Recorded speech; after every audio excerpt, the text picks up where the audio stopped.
What is up, guys? It's your boy Elusive Illusions 28 here, back with another week of predictions. Last week I went 11-3, had some great predictions like the Seahawks getting upset. I think the Cowboys, they weren't favored, so I picked the Washington football team to win that game. I was very surprised at the outcome of that one for sure. And I picked another one I can't think off the top of my head, but I was very proud of last week. We had a bounce back because we went 7-7. Then we went 11-3. So hoping to keep that up with this week's predictions. So let's get right into them. First up here with our Thursday night game, we have the Falcons at the Panthers. Last time these teams played a few weeks ago, I picked the Falcons to win. I thought no way they could lose like every single game, but I think I was a week off because then they ended up winning to the Vikings. But yeah, I picked it wrong last time. I'm not gonna pick it wrong this time, hopefully, because I'm picking the Panthers in this one. You know, like I said, they faced off a couple weeks ago. Falcons lost, and now they get to play. Panthers get to play at home. They played really well against the Saints last week, which is obviously way better than the Falcons, you know. So I really don't see why the Panthers don't win this game. So for this first game, give me the Panthers. And with our first 1 o'clock game here, we have my Green Bay Packers taking on the Minnesota Vikings. You guys already know who I'm going to pick in this one. I mean, I pick them every week. And especially, why not this week? You know, like I said, we played the Vikings week 1. Week 1, we absolutely destroyed them. They had a lot of their players. And they were at home. I mean, like I said, not that home field advantage really is that huge of a factor. But I mean, you know, I guess it still might be a little bit of a factor. You know, all this, you know, no crowd stuff is kind of new still. But Packers are at home this time. Vikings lost a lot of key factors on their team since that date. Aaron Jones should be returning, hopefully. Same with David Bakhtiari. So Packers should get a lot of people back from injuries. Maybe Lazard. Not sure about Lazard because he's been gone for 4 weeks now, so he can return. Like I said, I think the injury was from 3 to 8 weeks is how long it usually takes to recover. So it looks like it's about, from the medium to long end of the spectrum, I guess you could say. But probably might not be returning back this week, but I don't think they'll necessarily need him to return because Devontae was lights out against the Texans, who have a bad defense just like the Vikings. So obviously, I already picked the Packers, so give me the Packers.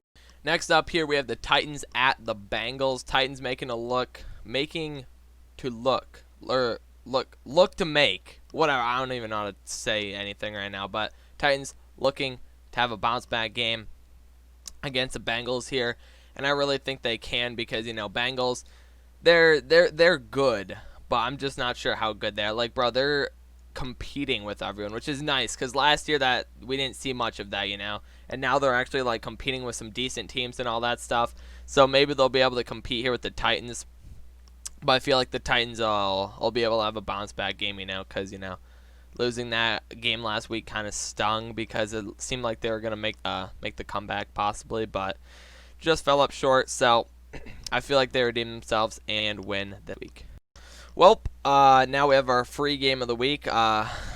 Jets at the Chiefs. How more lopsided could this get?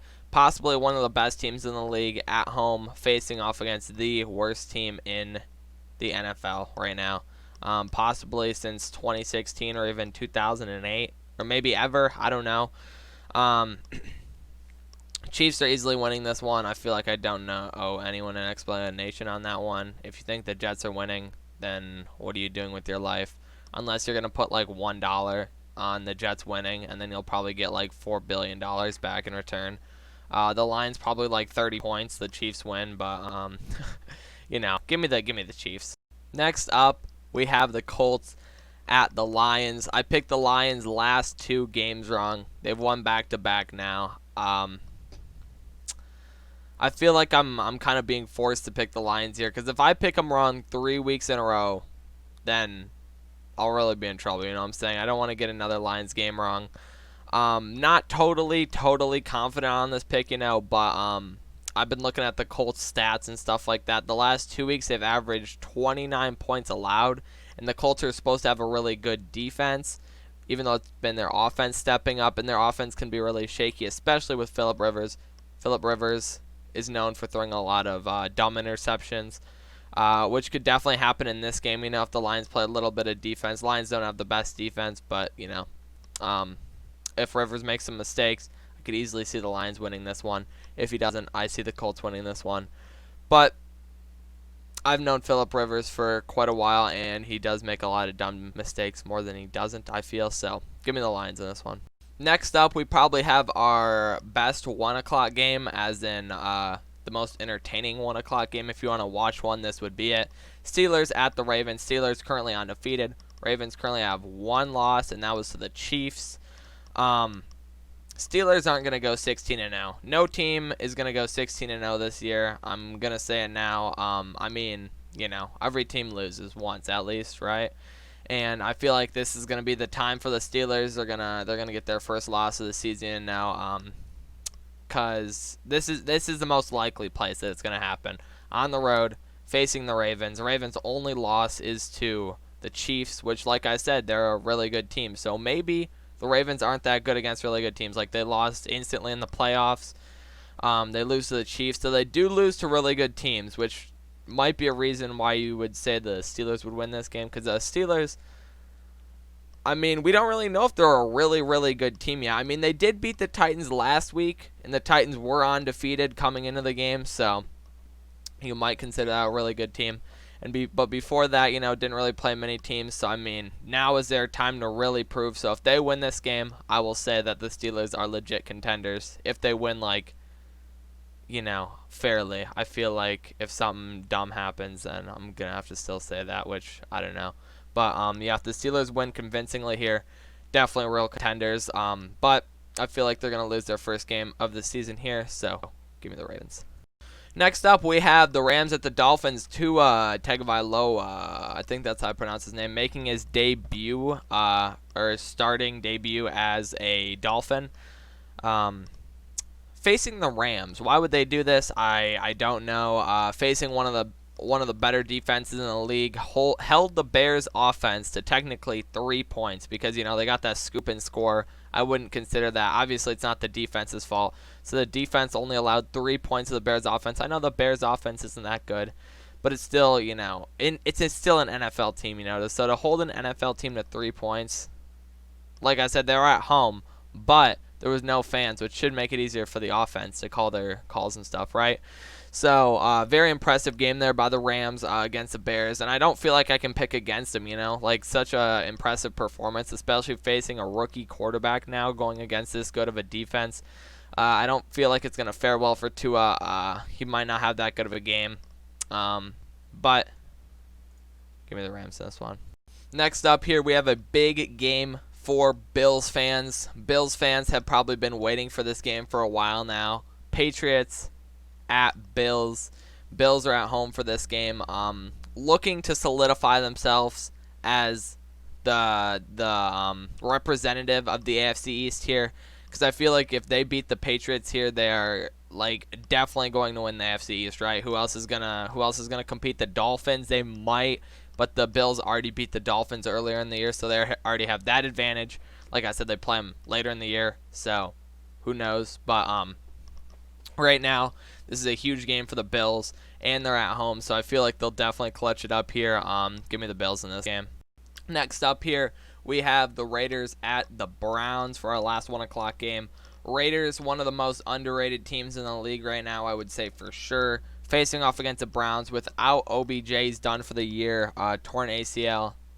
Rip to my man, OBJ. But, yeah, I feel like the Raiders, very underrated. They've beat some very quality opponents in the Chiefs, and in the Saints too. Teams like that, even though the Saints, some people might consider them not as quality, but they're still a decent team. And here facing the Browns on the road. If they're at home, I would say this is a surefire pick for the Raiders. But I feel like even on the road, the Raiders can get it done. Raiders going to not become underrated, after they win this game. If they win this game. And actually start being looked at by some teams. But, yeah, Raiders are a really good team. And I feel like they can get this game in the bag. So give me the Raiders. Next up, we have our first 405 game, Chargers at the Broncos. Chargers offense looking dominant. Broncos defense just let up a bunch of points to the Chiefs. I feel like the Chargers will be able to continue that offensive streak that they've had. Broncos offense not looking as good. I feel like Melvin Ingram comes back this week too, so the Chargers defense should get even better.